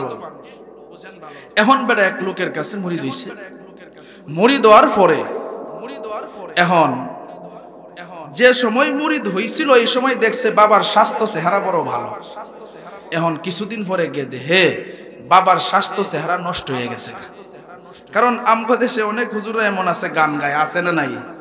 গান গায় আর কয়, দিবানিশি মন রে বোঝাই আর দিও না যন্ত্রণা, আরে ধনে যদি হইতাম ধনী যাইতাম সোনার মদিনায়, দিবানিশি মন রে বুঝাই আর দিও না যন্ত্রণা, আরে ধনে যদি হইতাম ধনী যাইতাম সোনার মদিনায়। আছে না নাই? মজা লাগে কি লাগে না? এক শ্রোতা দাঁড়ায় কয়, হুজুর আপনারও চিনি, আপনার বাপেরও চিনি, আপনার গোষ্ঠী গেতি যারা আছে সবাইরে চিনি। হুজুর কয়, চিনছস তো কি হইছে? যে গান আপনি গাইছেন যে দিবানিশি মন রে বুঝান, মক্কা মদিনায় যাইতারেন না জ্বালা যন্ত্রণা, আপনার 1 কাঠা সম্পত্তি বেচলে 1 বার না 5 বার মক্কা মদিনায় যাইবেন আর আইবেন। কথা ঠিক কিনা বলেন? তার মানে আমগরে এই গান কইয়া মজা লাগান, নিজের ভিতরে আমল নাই। কথা ঠিক কিনা বলেন? ভালো করে বুঝেন। মুরিদ হওয়ার পরে এরপরে মনে করেন গা কইতেছে, বাবা আপনার শরীর স্বাস্থ্য তো শুকায়া গেছে গা। এখন বাবা ডাক দিয়া কই, আমার শরীর স্বাস্থ্য শুকায়া গেছে গা, জানোস কেন লাগে শুকাইছে? কই না বাবা জানি না তো। কই কিসের জন্য শুকাইছে? কই ফুল সিরাতের বিরিজ চিনস? ওই বেটা ফুল সিরাতের বিরিজ চিনস? আর মুরিদে ডাক দিয়া কয়, বাবা হ্যাঁ চিনি তো। কয় উলামায়ে কেরামের কাছে শুনছিলাম এটা অনেক বিশাল এক রাস্তা, চুলের চাইতেও চিকন হবে, হীরার চাইতেও দার হবে, আমাবস্যার রাত্রে চাইতে অন্ধকার হবে। কয় ফারই তারবে, ফারই তারবে ফুল সিরাতের ব্রিজ। তো বাবা কইতারি না তো। কয় এর লাগি তো আমার শরীরটা শুকাইতেছে, এর লাগি আমার শরীরটা শুকাইতেছে। কো বাবা একটু বুঝায় বললে বুঝতাম। কয় বেটা প্রতিদিন 2 বার এই ফুলসিরাতের ব্রিজ হাফ ডাউন করি। কথা বুঝতেছেন কি কষ্ট পাইতেছেন আপনারা? কয়বার বেটা হাফ ডাউন করে? 2 বার। চিন্তা করেন প্রতিদিন বেটা ফুলসিরাতের ব্রিজ কয়বার হাফ ডাউন করে? 2 বার। এখন বেটা তো শিক্ষিত মানুষ বুঝে লাইছে যে হাসরের ময়দানে আল্লাহ ফুলসিরাতের ব্রিজ কায়েম করবো, এরপরে না পার হইব। এখন বেটা আগেই পার হয়, তার মানে এর ভিতরে গরমিল আছে। এখন বেটা বুঝে লাইছে এত আসল ফির না রে। কথা ঠিক কিনা বলেন? কারণ আসল ফির তো এরকম উল্টা পাল্টা কথা কইতো না। এখন বেটা বুঝছে পরীক্ষা করার লাগিয়া দেখি যে বেটা ফুলসিরাতের ব্রিজ পার হইতার, এবারে তো আরো কঠিন রাস্তা পার হইতার। কথা ঠিক কিনা বলেন? এখন বুদ্ধি করে বেটা কয়, আব্বা জান, ও বাবা জান, আমার সম্পদের অভাব নাই, আমার সম্পত্তি থেকে ফুলবাড়িয়া যে আওর আছে, এই আওর থেকে আপনারে আমি 10 কাঠা সম্পত্তি লিখে দিলাম। কয় কাঠা সম্পত্তি? 10 কাঠা সম্পত্তি তো অনেক, ঠিক কিনা বলেন? এই সম্পত্তির কথা হইনা তো বেটার মনে করেন ফেট তো এমনি বড় বন্ড ফিরগো ফেট দেখছেন নি আপনারা? সেরও বইলে ফেট আগে মনে করেন জায়গা সেরের আগে এমন ফুটকা মাছের মতো ফেট। এখন এমনি তো লড়তারে না। বেটা কয় ও এমন মুড়ি দই তো আমার দরকার। কথা ঠিক কিনা বলেন? আর হক্কানি আল্লাহওয়ালা যারা, তাদের মনের মধ্যে খুশি হবে একটা মুরিদ যখন গিয়ে বলবে, ও হুজুর আমি আজকে 5 ওয়াক্ত নামাজ সঠিকভাবে আদায় করি, আমার বিবিদেরকে পর্দায় চালাই, আমার সন্তানদেরকে মাদ্রাসায় পড়ায়া কোরআন হাদিস শিখাইতেছি। হক্কানি পীর যারা আছে এই কথাগুলো বললে খুশি হবে। কথা ঠিক কিনা বলেন? এবার কয় ও বাবা চলেন তাহলে খেটটা তো বুঝাইয়া দেওয়ান লাগবো, না এলে তো আপনি বুঝবেন না। এবার পীর সাহেব রাজি হইছে। কই ল ক্ষেতটা সুন্দর করে বুঝা চতুর্দিকে এরপরে খুঁটি মাইরা সাইনবোর্ড গাইরে দেই যে এটা আমার ক্ষেত। কথা ঠিক কিনা বলেন? পীর সাহেবরে লইয়া গেছে। লইয়া যাওয়ার পরে এখন বেটা কয় আজগো মজাটা বুঝায়। বেটা তো জানে আরো কোন জায়গায় ফেক আছে, এটা বেটা জানে কি জানে না? ফেক যে হিন্দিয়া ইন্দে বেটা কি করছে, গুইরে গেছে। আর পীর সাহেব তো ফিসে। এবার পীর সাহেব যাইতেছে, পীর সাহেব তো জানেন যে গাতা। পীর সাহেব কিছুক্ষণ যাওয়ার পরে এমনি তো হাঁটতে পারে না, সারাদিন ভরা সেরো বইতে হয়, বেটা তো আর রাস্তাঘাটে বাইর হয় না। এখন ফেহের মধ্যে ফাড়া দিতে দেরি হইছে, আর কমরস্তরি গাড়তে দেরি হইছে না। কমরস্তরি গাড়তে দেরি হইছে না। এখন তো মুরিদরে ডাহে আসছিল, এই বেয়াদব, এই বেয়াদব আমারে লইয়া যা, আমি তো গাইতে গেলাম। এখন মুরিদে ডাক দিয়া কয়, বাবা আমনে না প্রতিদিন ফুলসিরাতের ব্রিজ 2 বার হাফ ডাউন করেন? ফুলসিরাতের ব্রিজ কয়বার হাফ ডাউন করে? 2 বার। তাইলে আফুল সিরাতের ব্রিজের চাইতে আমগো ক্ষেতের আইল তো ছোট না বড়? কথা ঠিক কিনা বলেন? তাইলে যে বেটা ফুল সিরাতের ব্রিজ প্রতিদিন 2 বার হাফ ডাউন করতে পারে, এই বেটা তো আমগো ক্ষেতের আইল দিয়ে হাঁটা কোনো ব্যাপারই না। কথা ঠিক কিনা বলেন? তাইলে বোঝা গেল আমি বুঝতে বাকি নাই, আপনার মতো ভণ্ড, আপনার মতো ভণ্ড, আপনার মতো ভণ্ড আর সমাজের মধ্যে কেউ হইতে পারে না। আমি বুঝে গেছি আপনি আসলে আল্লাহর জন্য কাজ করেন না, আপনি দুনিয়ালোভী পীর, মানুষদেরকে টাকা পয়সা আত্মসাৎ করে এরপরে মানুষদেরকে জাহান্নামে পাঠানোর ফিকিরে আপনি আছেন। কথা ঠিক কিনা বলেন? এই সমস্ত ভণ্ড পীর হইতে আমাদের সাবধান থাকার দরকার আছে না নাই? সবাই রাজি আছেন ইনশাআল্লাহ? কারা কারা রাজি আছেন একটু আল্লাহর হাত তুলে দেখান তো। মাশাআল্লাহ, আল্লাহ কবুল করুক, বলেন আমিন। এবার শুনেন, হাসান বসরিরে যখন এই কথা কইছে, মনে আছে নি আপনাকে? হাসান বসরি কয়, না আমি নিজেই চিন্তায় বাঁচি না, তোমারে কেমনে চিন্তা দূর করব?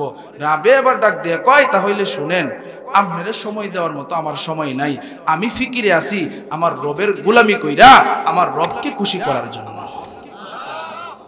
তাইলে বলতেছিলাম তাফসীরকারকরা লিখেছেন, সাকসেসফুল তারা যাদের ভিতরে গুণ থাকবে কয়টা? আওয়াজ দিতে হবে, কয়টা? 3টা। 1 নাম্বার যাদের ভিতরে চিন্তা থাকবে না, সংক্ষেপ করি। 2 নাম্বার যাদের ভিতরে ভয় থাকবে না। এমন কেউ আছে যাদের ভিতরে ভয় নাই? সকলের ভিতরে ভয় আছে। যাক, 2 নাম্বার আমরা ভয় পাইলাম। 3 নাম্বার আসেন।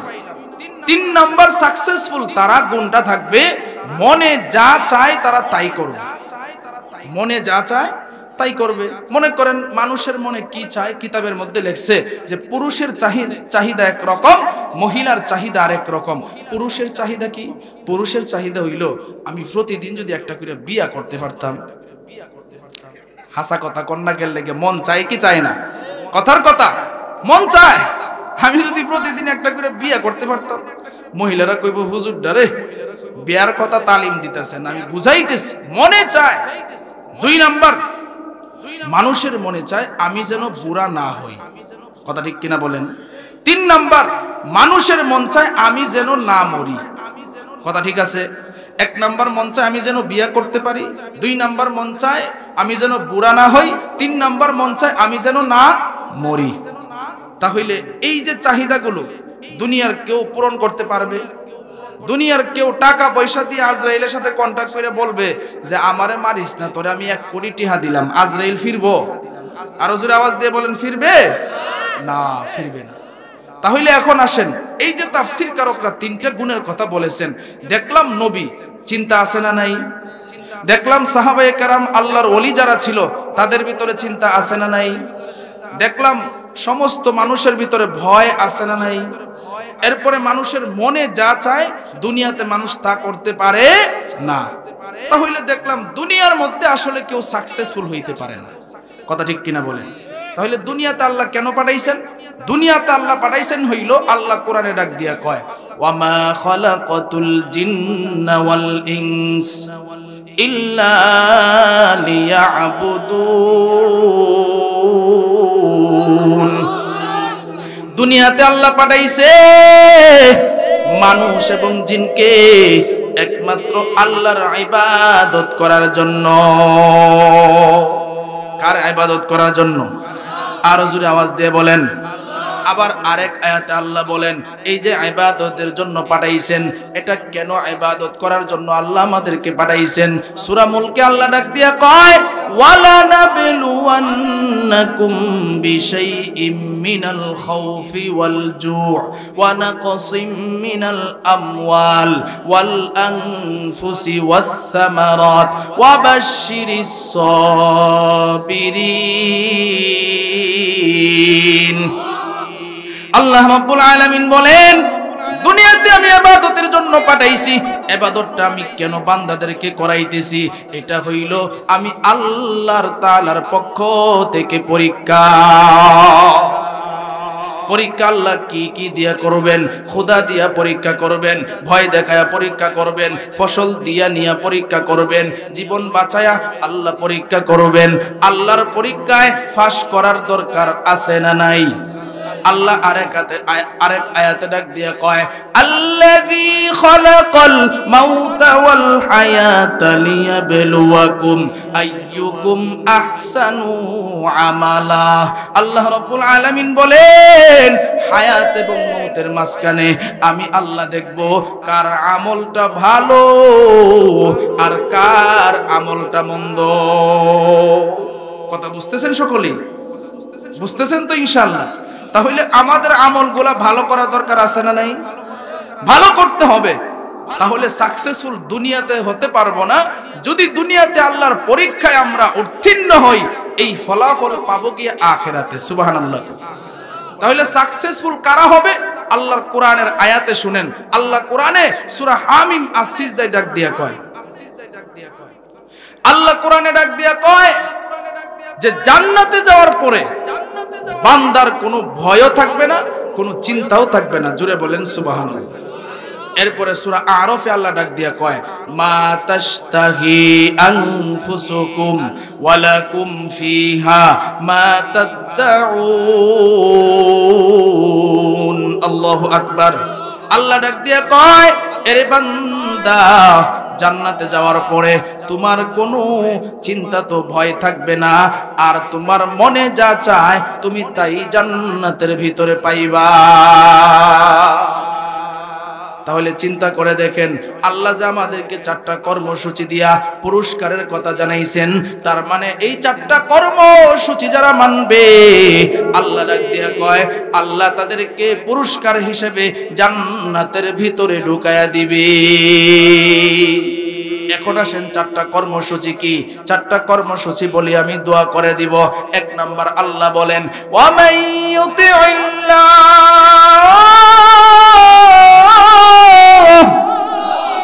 আল্লাহ রাব্বুল আলামিন বলেন, এরে বান্দা ভালো করে শোনো, এক নাম্বার কর্মসূচি আল্লাহ ডাক দিয়া কয়, এক নাম্বার কর্মসূচি হলো আমি আল্লাহকে মানতে হবে, আমি আল্লাহর হুকুম মতো চলতে হবে। এক নাম্বার কর্মসূচি কাকে মানতে হবে? আরো জোরে আওয়াজ দিয়ে বলেন কাকে? আল্লাহকে মানতে হবে, আল্লাহর হুকুম মতো চলতে হবে। দুই নাম্বার কর্মসূচি অরসুলাহু, আল্লাহ ডাক দিয়ে কয় দুই নাম্বার কর্মসূচি এবং আমার রসুলকেও মানতে হবে। সুবহানাল্লাহ, আমার রসুলকেও মানতে হবে, কারণ আল্লাহকে শুধু মানলে হবে না, নবীজিকেও মানতে হবে। কথা ঠিক কিনা বলেন? নবীজিকে নবী হিসেবে মানতে হবে, নবীর তরিকায় চলতে হবে। কর্মসূচি পাইলাম কয়টা? আরো জোরে আওয়াজ দিয়ে বলেন কয়টা? এক নাম্বার কর্মসূচি যদি বুঝে থাকেন বলেন কাকে মানতে হবে? আরো জোরে আওয়াজ দিয়ে বলেন কাকে? দুই নাম্বার কাকে মানতে হবে? রসুলকে মানতে হবে, যেটা আমরা কালিমার মধ্যে পাই, লা ইলাহা ইল্লাল্লাহু মুহাম্মাদুর রাসূলুল্লাহ। সকলেই পড়েন সাল্লাল্লাহু আলাইহি ওয়াসাল্লাম। আল্লাহ ছাড়া কোনো মাবুদ নাই এবং আমাদের নবী হযরত মুহাম্মাদুর রাসূলুল্লাহ। এই জন্য রে ভাই দুইটা কর্মসূচি পাইলাম। তিন নাম্বার কর্মসূচি আল্লাহ কোরআনে ডাক দিয়া কয় ওয়ায়াখশাল্লাহ, আল্লাহ ডাক দিয়া কয় আমি আল্লাহকে ভয় করতে হবে। সুবহানাল্লাহ। কোন ভয় আবার দুই প্রকার, একটা হইল গুনাহ করার আগের ভয়, আরেকটা হইল গুনাহ করার পরের ভয়। গুনাহ করার আগের ভয়ের নাম হইল তাকওয়া, গুনাহ করার পরের ভয়ের নাম হইল খশিয়া। গুনাহ করার আগের ভয় অন্তরে যদি ঢুকে আমার আল্লাহ দেখতেছেন, এটা হইল তাকওয়া।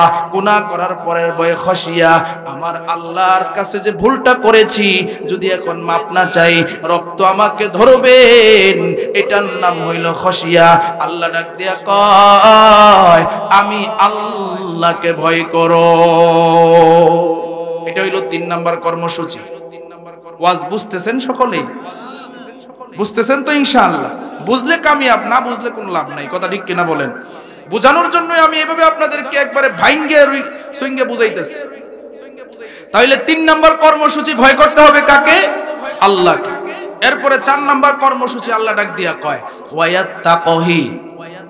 আল্লাহ রাব্বুল আলামিন বলেন আল্লাহর আযাবের শাস্তি থেকে বেঁচে থাকতে হবে। এখন এটা আবার কি কথা? আল্লাহ রাব্বুল আলামিন বলেন আল্লাহর আযাবের শাস্তি থেকে কিভাবে বাঁচবো পয়গম্বর জানায়া দিয়েছেন। এখন যদি আপনাকে একটা মেয়ে আইসা বলে আই লাভ ইউ, আমি তোমাকে ভালোবাসি, তুমি যুবক মানুষ, তুমিও যদি বলো আই লাভ ইউ টু, ও সুন্দরী নারী আমিও তোমাকে ভালোবাসি, তাহলে দুজনেই তো সঠিক, দুজনেই তো এক অপরাধের অপরাধী। কথা ঠিক কিনা বলেন? কারণ বিয়ে করার আগে প্রেম ভালোবাসা করা এটা তো জায়েজ নাই, আল্লাহর কাছে জবাব দিতে হবে। ঠিক কিনা? এখন যদি যুবকটা ডাক দিয়া কয় ও বোন তুমি আমারে আই লাভ ইউ বলছো, আমি তোমাকে ভালোবাসি এটা আমি বলতে পারি, কিন্তু না না ইন্নী আখাফুল্লাহ, আমি আল্লাহরে ভয় পাই। আমার আল্লাহ তো বিয়া করার আগে প্রেম ভালোবাসার কথা কয় নাই, আমার আল্লাহ তো কইছে বিয়া করার পরে প্রেম ভালোবাসা করতে হবে। ঠিক কিনা? এই ভালোবাসার নামে এক বেহায়াপনার দিবস 14ই ফেব্রুয়ারি আসতেছে। কথা ঠিক কিনা বলেন? এই বেহায়াপনার দিবস ইহুদি খ্রিস্টানরা চক্রান্ত করে আজকে মুসলমানের সন্তান সন্ততিকে আজকে এই প্রেম ভালোবাসার ফাঁদে ফালাইয়া কত মেয়ের পেটের মধ্যে অবৈধ সন্তান এই 14 ফেব্রুয়ারিতে আসে। কথা ঠিক কিনা বলেন? এরপরে পত্র পত্রিকায় পাওয়া যায় অমুক বাথরুমের ট্যাঙ্কির মধ্যে একটা সন্তান পড়ে আছে, অমুক ক্ষেতের চিপায় একটা সন্তান পড়ে আছে, অমুক ড্রেইনের চিপায় একটা সন্তান পড়ে আছে, কুকুরের মুখে পর্যন্ত বাচ্চা কুকুরের মুখের মধ্যে নিয়ে দৌড়াদৌড়ি করতেছে। আরে ভাই এইগুলা সব হইল অবৈধ প্রেম ভালোবাসার ফসল। ঠিক কিনা? এই জন্য যুবক আজকে এই মাহফিল থেকে ওয়াদা নিতে হবে 14ই ফেব্রুয়ারি এটা বিশ্ব ভালোবাসা দিবস হইতে পারে না, এটা হইল বিশ্ব বেহায়া দিবস। ঠিক কিনা? এটা মুসলমানের দিবস না, এটা ইহুদি খ্রিস্টানের একটা চক্রান্ত, কথা ঠিক কিনা বলেন? আপনি যদি ইহুদি খ্রিস্টানের কালচার গ্রহণ করেন, আল্লাহ নারাজ হবে, নবী নারাজ হবে। তাহলে ইহুদি খ্রিস্টানের কালচার এইগুলা গ্রহণ করা যাবে না। রাজি আছেন না ইনশাআল্লাহ? কারণ এই ইহুদি খ্রিস্টানরা চায় আমাদের মুসলমানের যুবক যুবতীরা যেন নষ্ট হয়ে যায়, কথা ঠিক কিনা বলেন? বেহায়াপনার দিবস হলো 14ই ফেব্রুয়ারি, হীরার চেয়ে দামি জিনিস হারায় অনেক নারী, ঠিক কিনা? বেহায়াপনার দিবস হলো 14ই ফেব্রুয়ারি, হীরার চেয়ে দামি জিনিস হারায় অনেক নারী। দুষ্ট লোকের মিষ্টি কথায় পড়ে নারী ফাঁদে, সব হারিয়ে অবশেষে বসে বসে কাঁদে, ঠিক কিনা বলেন? আমরা কত দেখতে পাই এরকম যে নারীর পেটের মধ্যে বাচ্চা, মিডিয়ার সামনে এসে বলে কি ব্যাপার, কয় অমুক ছেলের সাথে আমি 2 বছর সংসার করছিলাম, বিয়ে হইছিল, কয় না, কয় কেন লেগে থাকছিল, কয় আমি হেরে ভালোবাসি। নাউজুবিল্লাহ কইতেন না? আর একটু জোরে কইতেন না নাউজুবিল্লাহ? এমন বেহায়া আর নির্লজ্জ যদি একটা মেয়ে হইতে পারে, এমন অবৈধ সম্পর্ক করে আবার মিডিয়ার সামনে এসে প্রচার করে, এদের মতো বেহায়া আর নির্লজ্জ কে হতে পারে, কথা ঠিক কিনা বলেন? এজন্য 14ই ফেব্রুয়ারিতে আমরা নিজেরাও এই 14ই ফেব্রুয়ারি বেহায়া দিবস পালন করব না এবং কাউকে পালন করতে দিব না, কথা ঠিক কিনা বলেন? ও যুবকরা, অঙ্গীকার করতে হবে যে আমাদের এলাকায় যে সমস্ত যুবক যুবতী এই 14 ফেব্রুয়ারি বিশ্ব বেহায়া দিবসের নামে মাঠে ময়দানে যেখানেই যাবে, ওই জায়গায় আমরা ইনশাআল্লাহ অ্যাকশন নিব। আল খেদমা যে সংগঠন আছে, এই সংগঠনের উদ্যোগে আমরা কারা কারা রাজি আছি এই বিশ্ব বেহায়া দিবসকে বয়কট করার জন্য মাঠে ময়দানে নামবো। নিজেরাও পালন করব না, কাউকে পালন করতেও দিব না, কারণ এটা কোরআন সুন্নাহর কোনো আমল নয়, ইহুদি খ্রিস্টানের চক্রান্ত। কারা কারা রাজি আছি হাত তুলে আল্লাহরে দেখায়া দেই। রাজি আছি তো ইনশাআল্লাহ? আল্লাহ কবুল করুক, বলে না আমিন। তাহলে যুবক বলছে ইন্নী আখাফুল্লাহ, আমি আল্লাহরে ভয় পাই, এটাই বলছেন আল্লাহ। আল্লাহর আযাবের শাস্তি থেকে বেঁচে থাকতে হবে। তাহলে 4টা কর্মসূচি বুঝছি তো ইনশাআল্লাহ? এখন আমার বয়ান শেষ হবে, দোয়া করব। তাহলে বুঝেন 4টা কর্মসূচি বুঝছি না আমরা? 1 নাম্বার কাকে মানতে হবে? আল্লাহকে। 2 নাম্বার কাকে মানতে হবে? নবীকে। 3 নাম্বার ভয় করতে হবে কাকে? 4 নাম্বার আল্লাহর আযাবের শাস্তি থেকে বেঁচে থাকতে হবে। বুঝছেন না কথা? আল্লাহ আমাদের সকলকে এই 4টা কর্মসূচি পালন করার তৌফিক দান করুক। আর এই 4টা কর্মসূচি মানলে কি হবে? আগেই তো পুরস্কারের কথা বললাম। একবারে সংক্ষিপ্ত কথা হলো, আল্লাহ আমাদেরকে জান্নাতে পৌঁছায় দিবে। ওয়া আখিরি দাওয়ানা আনিল হামদুলিল্লাহি রাব্বিল আলামিন। আমার আলোচনা এখানেই শেষ। এখন আমরা সবাই দুরূদ শরীফ পড়ব, দোয়া হবে।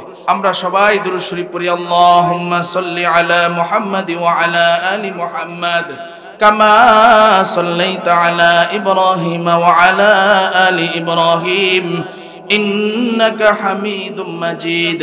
আল্লাহুম্মা বারিক আলা মুহাম্মাদ ওয়া আলা আলি মুহাম্মাদ কামা বারাকতা আলা ইব্রাহিম ওয়া আলা আলি ইব্রাহিম ইন্নাকা হামিদুম মাজিদ। সকলেই তওবার নিয়তে একবার ইস্তিগফার পড়ি।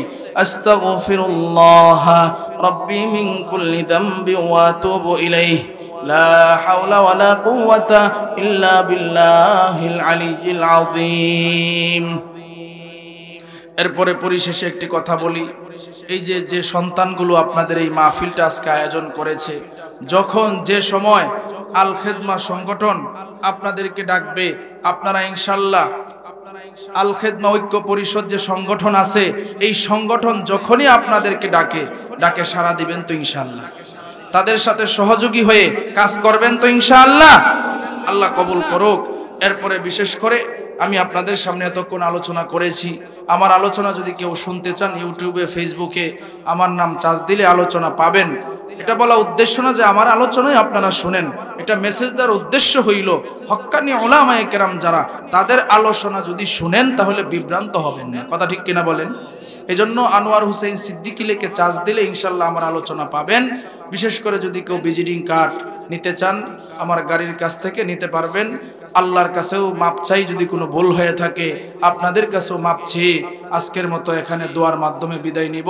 আমরা সকলে ইনশাআল্লাহ এখন আল্লাহর কাছে দোয়া করব। আলহামদুলিল্লাহ আলহামদুলিল্লাহি রাব্বিল আলামিন, আসসালাতু ওয়াসসালামু আলা রাসূলিহিল কারীম ربنا ظلمنا أنفسنا وإن لم تغفر لنا وترحمنا لنكونن من الخاسرين ربنا آتنا في الدنيا حسنة وفي الآخرة حسنة وقنا عذاب النار الله وقضى মালিক অনেক দিন পরে কোরআনের এমন একটা মাহফিল হয়েছে রে আল্লাহ অগরব তোমার কাছে আমি মুসাফির মানুষ এখানে বসে আজকে তোমার কাছে হাত জোড় করে তোমার ক্ষুদ্রতি পায়ে বলতেছি ওগো আল্লাহ এই বছর যেমনি ভাবে এই কোরআনের মাহফিল চালু হয়েছে আল্লাহ প্রতি বছর যেন ধারাবাহিকভাবে কিয়ামত পর্যন্ত কোরআনের মাহফিলটা চালু থাকে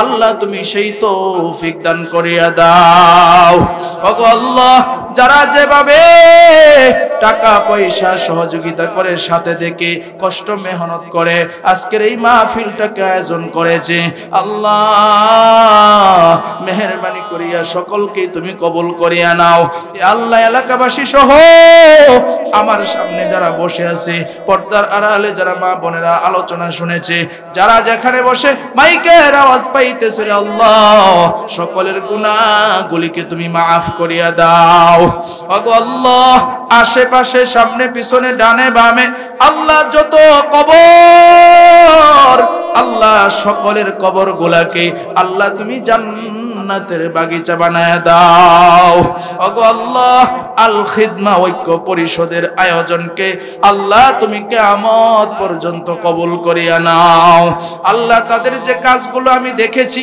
আলহামদুলিল্লাহ অনেক সুন্দর তাদের উদ্যোগ আল্লাহ তাদের সব কাজগুলোকে তুমি কবুল করিয়া নাও এ আল্লাহ যেভাবে তাদের প্রয়োজন যত জরুরত আছে তুমি গায়বী খাজানা থেকে পূরণ করিয়া দাও আল্লাহ এ আল্লাহ মেহেরবানি করিয়া তোমার কোরআনের খাদেম হিসেবে সারা বাংলাদেশে ঘুরাইতেছু আল্লাহ রোড অ্যাক্সিডেন্ট থেকে হেফাজত করিও আল্লাহ পানিতে ডুবে আগুনে পুড়ে এরকম মরা থেকে আল্লাহ তুমি আমাদেরকে হেফাজত করিও স্বাস্থ্য কণ্ঠ ভালো রেখে সারা দুনিয়ায় যেন দিনের খেদমত করতে পারি সেই তৌফিক তুমি দান করিয়া দাও আল্লাহ দুনিয়ার লোভ যেন না ঢোকে অন্তরে ইখলাস নিয়ে আল্লাহ তোমার দিনের খাদেম হিসেবে আল্লাহ কাজগুলো যেন করতে পারি আল্লাহ সেই তৌফিক তুমি দান করিয়া দাও আল্লাহ এখানে যারা হাত উঠাইছে অনেকের মা বাবা ভাই বোন আত্মীয় স্বজন আল্লাহ অনেকেই হইতে অসুস্থ থাকতে পারে আল্লাহ আমার বাবা অসুস্থ